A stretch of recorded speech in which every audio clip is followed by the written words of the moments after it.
আজকে regular weekly meeting ছিল উপদেষ্টা পরিষদের। আজকে খুবই ইম্পর্টেন্ট একটি অর্ডিন্যান্স পাস হয়েছে, ক্যাবিনেটের ডিসিশন হয়েছে এবং আরও কিছু কিছু ইম্পর্টেন্ট ডিসিশন হয়েছে। তার মধ্যে একটা নতুন অর্ডিন্যান্সেরও ডিসিশন এসছে।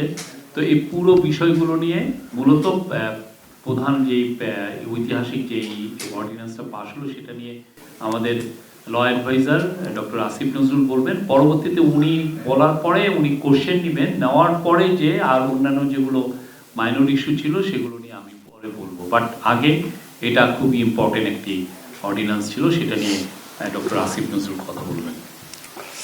আসলে অন্যান্য ইস্যুগুলো মাইনর ছিল না, শফিক বলবে যখন বুঝতে পারবে। আমরা আগে ঘোষণা করেছিলাম, এটা আমাদের জুলাই গণঅভ্যুত্থানকারীদের প্রতি কমিটমেন্ট ছিল।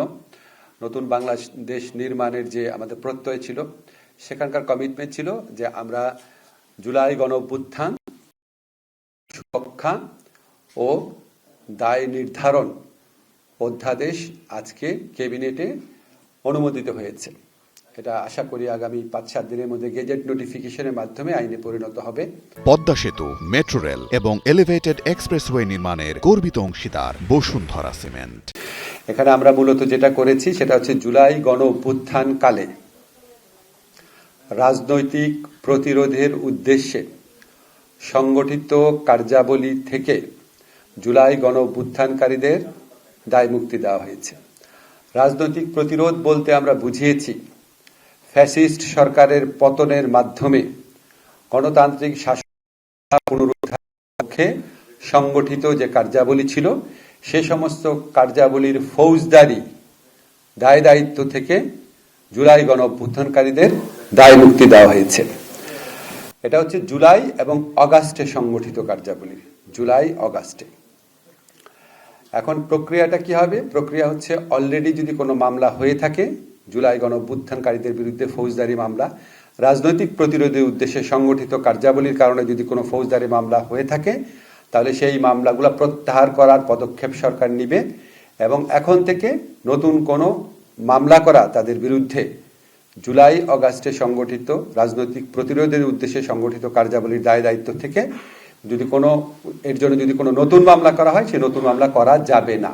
অলরেডি যে মামলা করা হয়েছে সেগুলি প্রত্যাহার করা হবে আর নতুন কোনো মামলা করা যাবে না। আপনারা কয়েকটা জিনিস লক্ষ্য করবেন, আমি বারবার রাজনৈতিক প্রতিরোধের উদ্দেশ্যে শব্দটা ব্যবহার করছি।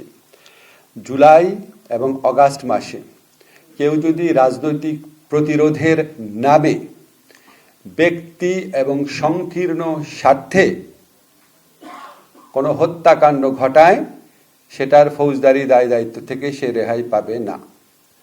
এখন কোনো হত্যাকাণ্ড ব্যক্তিগত এবং সংকীর্ণ স্বার্থে জুলাই গণ অভ্যুত্থানের সাথে রিলেটেড না, রাজনৈতিক প্রতিরোধের উদ্দেশ্যের সাথে রিলেটেড না, লোভের বশবর্তী হয়ে বা প্রতিশোধ স্পৃহা থেকে ব্যক্তিগত এবং সংকীর্ণ স্বার্থে কেউ যদি হত্যাকাণ্ড ঘটায়, তাহলে তাকে দায় মুক্তি দেওয়ার উদ্দেশ্যে আইন করা হয় নাই। আইনটা করা হয়েছে এই ফ্যাসিস্ট সরকারের পতনের মাধ্যমে গণতান্ত্রিক ব্যবস্থা পুনরুদ্ধারের জন্য সংগঠিত কার্যাবলী এবং সেই কার্যাবলীতে কালেকটিভলি যারা ইনভলভ ছিলেন তাদেরকে দায় মুক্তি দেওয়া হয়েছে। এখন প্রশ্ন আসতে পারে কোন হত্যাকাণ্ডটা আপনার রাজনৈতিক প্রতিরোধের প্রক্রিয়ায় হয়েছে আর কোন হত্যাকাণ্ডটা ব্যক্তি এবং সংকীর্ণ স্বার্থে করা হয়েছে, যেটার সাথে রাজনৈতিক প্রতিরোধের সম্পর্ক নাই। এটা নির্ধারণের দায়িত্ব আমরা দিয়েছি মানবাধিকার কমিশনকে। কোনো ভিকটিমের পরিবার যদি মনে করে তার পিতা বা তার ভাই হত্যাকাণ্ডের শিকার হয়েছে অন্য কারো ব্যক্তিগত সংকীর্ণ স্বার্থ থেকে, এটার সাথে ফ্যাসিস্ট সরকারের পতনের সম্পর্ক ছিল না, তাহলে তিনি মানবাধিকার কমিশনে যাবেন। মানবাধিকার কমিশন যদি দেখে যে সত্যি এটা ব্যক্তিগত সংকীর্ণ স্বার্থে করা হয়েছে, তাহলে মানবাধিকার কমিশন এটা তদন্ত করবেন, তদন্ত রিপোর্ট দিবেন আদালতে। সেই তদন্ত রিপোর্টই পুলিশের তদন্ত রিপোর্টের মতো করে গণ্য করা হবে। যদি দেখেন যে না, এটা রাজনৈতিক প্রতিরোধের উদ্দেশ্যে সংগঠিত কার্যাবলীর ধারাবাহিকতায় হয়েছে, তাহলে অবশ্যই এই সংগঠিত অপরাধের জন্য বা সংগঠিত কার্যাবলীর জন্য কোনো অপরাধমূলক দায় দায়িত্ব থাকবে না। অর্থাৎ হিউম্যান রাইটস কমিশন যদি দেখে যে না, যেই হত্যাকাণ্ডটা ঘটেছে এটা রাজনৈতিক প্রতিরোধের প্রক্রিয়ায় ঘটেছে, সেটার কোনো দায় থাকবে না, সেখান থেকে দায় মুক্তি পাওয়া হবে। কিন্তু দেখা যায় যে ব্যক্তিগত সংকীর্ণ স্বার্থে করা হয়েছে, এটার অপরাধমূলক দায় দায়িত্ব থেকে অপরাধী রেহাই পাবে না। এই হচ্ছে মূল কথা। আপনাদের যদি কোনো প্রশ্ন থাকে আপনারা করতে পারেন।